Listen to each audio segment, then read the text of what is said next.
Hi friends, I'm Sonia and I'm back today with a new lesson for you. So what are we going to do today? Well, I thought of talking about a very simple word in English, the word make.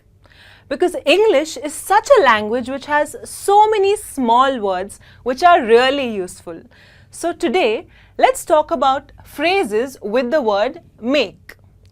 Now, normally when someone says make, the only meaning that comes to my mind is to create something. Like I could say, I made a cake yesterday, which means I created or I prepared or I cooked a cake, right? However, with the word make, there are a lot of phrases, as you can see, that we can use in our day-to-day conversation, and that's what we're going to discuss today. All right, so are you ready?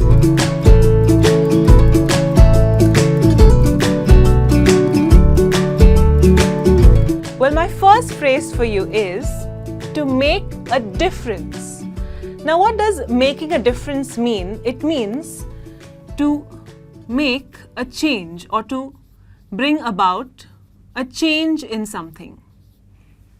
Okay, so for example, I could say exercising and eating healthy actually makes a difference to one's body in a positive way. So, make a difference means to make a change, to bring about a change in something or in someone or maybe in a situation. The next example is make a promise. Okay, now you want to promise someone to something when you want to assure someone. So, when you want to assure someone, so what's the meaning of assure? Assure means you're definitely going to do something for someone. You're going to make a promise. So for example, I could tell one of my friends that I make a promise I will definitely attend your party tomorrow. Means I assure you I will definitely attend your party. I won't be late and I will be on time. The next one is to make a fortune. Now what does this one mean? This is quite an interesting phrase. To make a fortune means to make a great amount of wealth by your own efforts. Okay, so let me write that down. Or to make a huge amount of wealth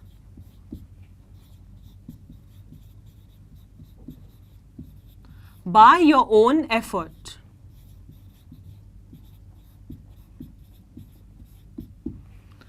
So if you know someone, who has really struggled a lot in life and who has put in a lot of effort and now is really wealthy and is doing extremely well financially, you could say that that person has made a fortune because they've made a huge amount of money by their own effort and their own hard work. The next example that we have here is quite common, okay, but it's quite interesting to use also. It says to make a toast.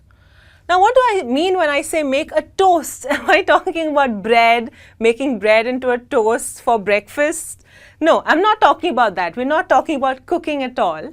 But what we're talking about when we use the word toast over here is an expression of honor, expression of goodwill for someone.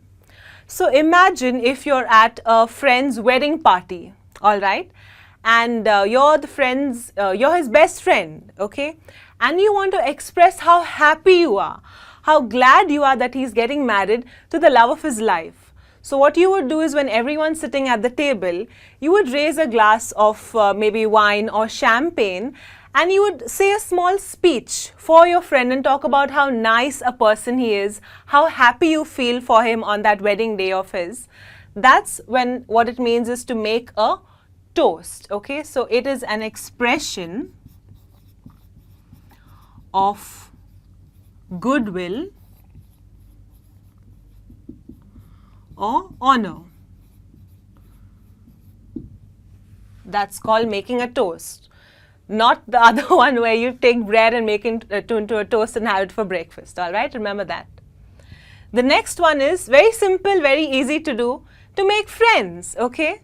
So that basically means to form a friendship.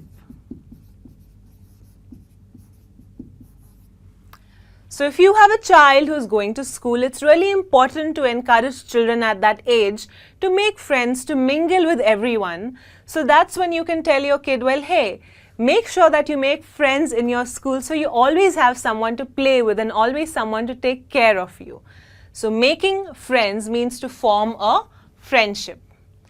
The next one is to make the bed. Now what does to make the bed mean? What comes to your mind?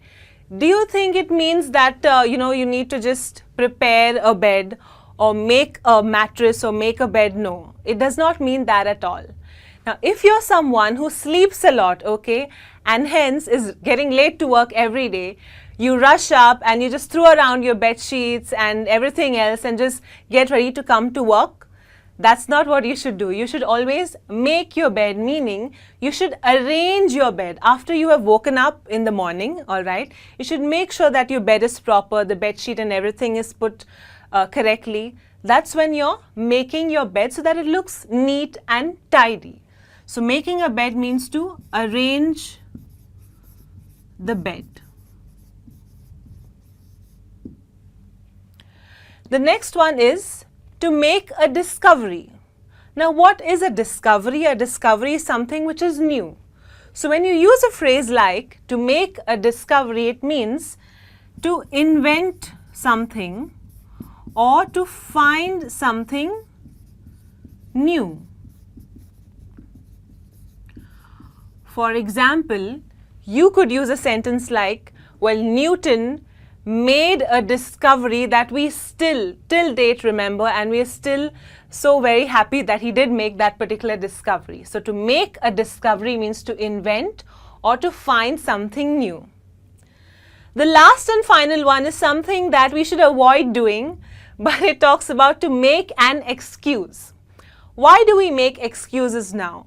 For all those people who tend to get late to work, for people who forget birthdays, forget anniversaries, such kind of people really need to make excuses all the time. Making an excuse means to give a reason for not doing something most of the times. To give a reason, for example, you could say, my friend Chris, he's always late whenever I invite him to a party, and somehow or the other he makes an excuse so that I forgive him.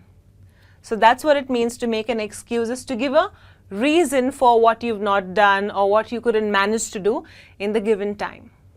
So guys, these are some of the phrases that we have on the board where you could use the word make. Okay, it's common in all of them, but look at the different meanings that you could actually use them in, the different ways that you can use them in when you speak in your day-to-day conversation.